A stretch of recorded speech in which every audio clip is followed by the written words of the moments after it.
Ini usianya baru 16 bulan, tapi Anda bisa lihat di sini batangnya sudah sangat besar, daunnya hijau, dan di sini ada tunas baru yang keluar.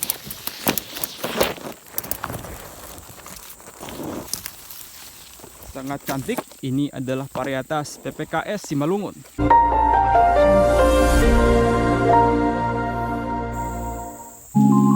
Assalamualaikum warahmatullahi wabarakatuh. Kembali lagi bersama saya Bang Plan. Salam tandan berduri.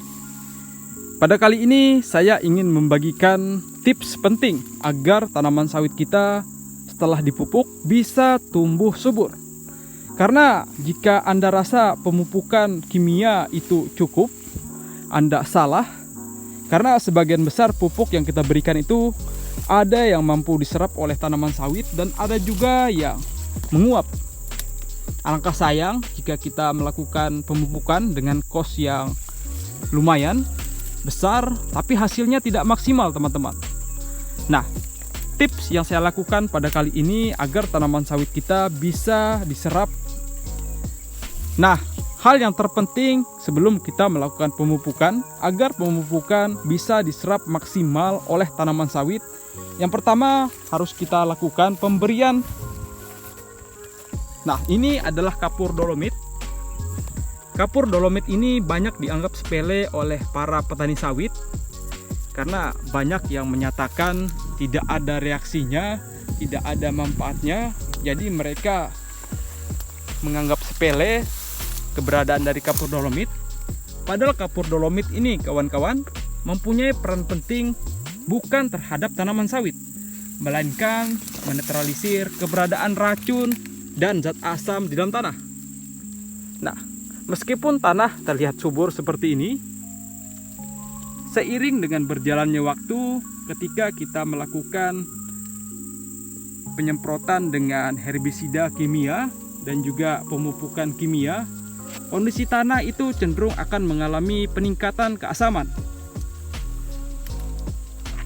Ketika tanah sudah mengalami peningkatan keasaman, tanah tidak lagi efektif untuk menyimpan unsur hara ketika kita melakukan pemupukan. Padahal tanaman sawit sangat membutuhkan unsur hara.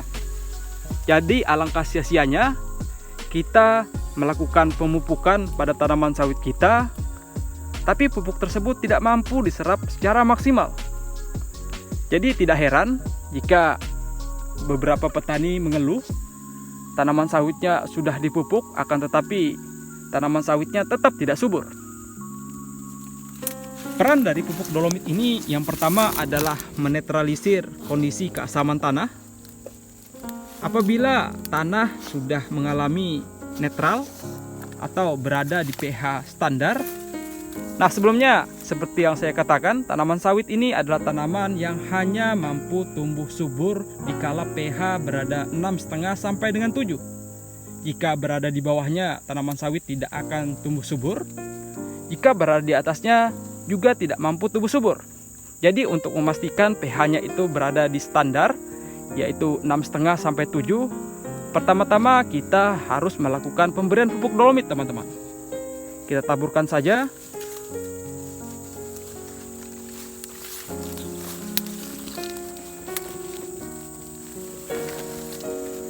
Untuk tanaman sawit di bawah 2 tahun, saya menggunakan 1 kg per pokoknya.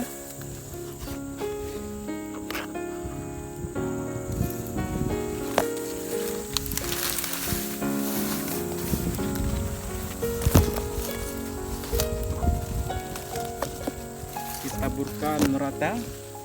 Tidak usah khawatir, karena kapur dolomit ini berbeda dengan pupuk kimia. Pupuk dolomit atau kapur dolomit ini tidak apa-apa tersentuh oleh batang dan pelepah tanaman sawit. Jadi taburkan saja mengelilingi daripada tanaman sawit kita. Sangat besar peran dari kapur dolomit ini. Zat-zat kimia bekas dari penggunaan herbisida pada waktu penyemprotan dan juga pada saat pemupukan akan terurai.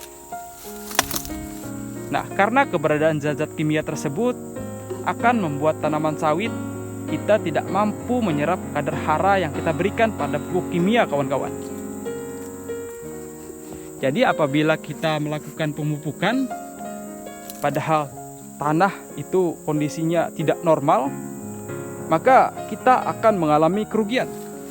Dari 100% kandungan pupuk yang kita berikan pada tanaman sawit, hanya berkisar 50-60% yang mampu diserap oleh tanaman. Sisanya akan terbuang oleh keasaman tanah dan sebagian besar yang lain akan menguap karena sinar matahari. Jadi pastikan gunakan pupuk dolomit terlebih dahulu. Nah, untuk rotasinya saya gunakan ini 1 tahun 2 kali. Jadi per 6 bulan saya taburkan pupuk dolomit. Setelah melakukan penaburan pupuk dolomit 1-2 bulan baru saya lakukan pemupukan. Karena sifat dari kapur dolomit ini bertentangan dengan banyak pupuk zat kimia, apalagi pupuk yang mengandung garam seperti nitrogen dan juga KCl.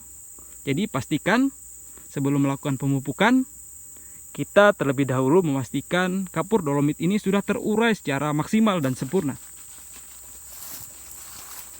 Nah, jadi kesimpulannya, jika ingin pupuk kimia yang Anda berikan dapat terserap maksimal oleh tanaman, sebelum Anda lakukan pemupukan kimia, pastikan Anda menaburkan pupuk dolomit terlebih dahulu, agar tanah menjadi subur dan zat-zat kimia serta zat asam dapat menjadi hilang dan standar. Semoga informasi ini dapat menjadi referensi dan juga bermanfaat. Sekian dari saya. Wassalamualaikum warahmatullahi wabarakatuh. Salam tandan berduri.